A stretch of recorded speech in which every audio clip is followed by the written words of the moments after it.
शासन निर्णयानुसार 10 वर्ष व त्यापेक्षा जास्त सेवा झालेल्या कर्मचाऱ्यांना कायम सेवेत घ्यावे या मागणीसाठी कोल्हापुरात राष्ट्रीय आरोग्य अभियान समिती व एकता संघ महाराष्ट्राच्या वतीने जिल्हाधिकारी कार्यालय समोर आंदोलन चालू आहे।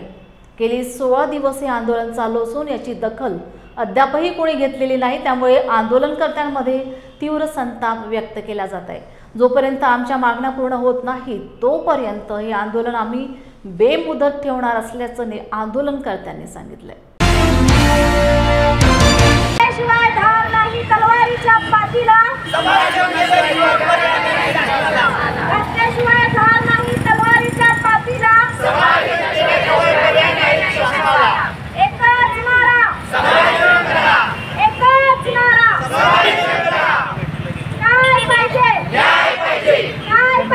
काय पाहिजे, कधी पाहिजे, कधी पाहिजे। आम्ही NRHM एकत्रीकरण समितीतर्फे संपूर्ण राज्यामध्ये बेमुदत आंदोलन करत आहोत। आंदोलनाची सर्वात महत्त्वाची आणि मुख्य मागणी ही आहे की 14 मार्च 2024 रोजी तो शासनानं 10 वर्ष पूर्ण झालेल्या कर्मचाऱ्यांनी अधिकाऱ्यांना समायोजन करून घेण्याचा जो निर्णय दिलेला आहे त्याची इम्प्लिमेंटेशन अजून झालेलं नाही। एकूण 72 केडरपैकी 2 केडरांचं समायोजन झालेलं आहे, ड्रायव्हर आणि शिपाई, पण बाकीच्या अजून केडरचं समायोजन झालेलं नाही।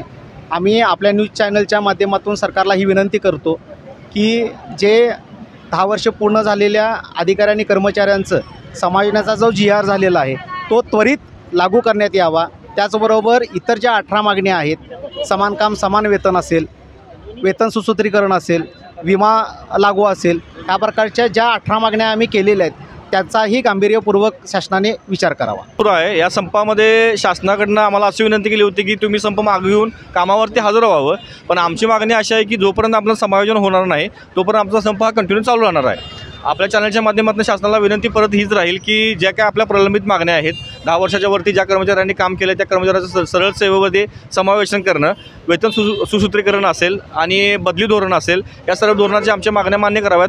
आम्हाला परत कामावर येण्यास काही हरकत नाही आहे।